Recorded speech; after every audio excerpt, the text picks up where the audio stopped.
Benim ismim Burhan Abdülbari. Ben trende Merfine ağacamdı başlığa. Kitap okuş paliydiğa.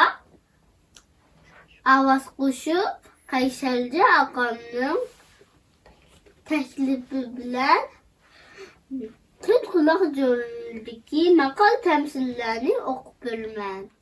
Alim bolsa alem sınınki bilgi çok birini yanar.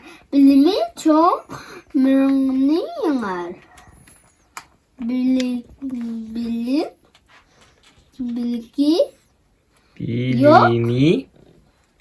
bilimi yok.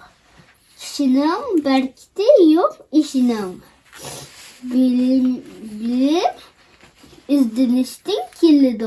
Bakıp küreştin kilidi. Bilim öğrense kişi. Bakıp kökken yeter işi. Beşi. Bilim akılının çırağı. Bilim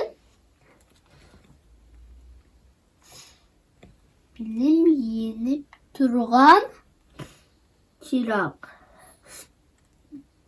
Yine rekip turgan bulak.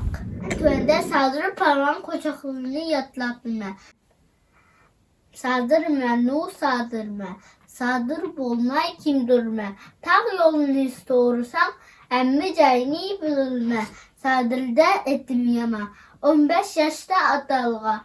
Saldırını deslepki tutulganda kumul hanga palanga. Yağmurda tılayeti. Çeçim bir kucak buldu. Yağmur ne teşer çaldı. Kurga pişak buldu. Atminin kiran kaska. Çapıldım şıhıl taşka. Çeyrek atıdu taşka. Sadır atıdu başka. En kilakatım kitap okuş baydığa. Arfiye açamla. Zerine açamlı. Teklif kılmen. Hayır hoş dedi Burhan.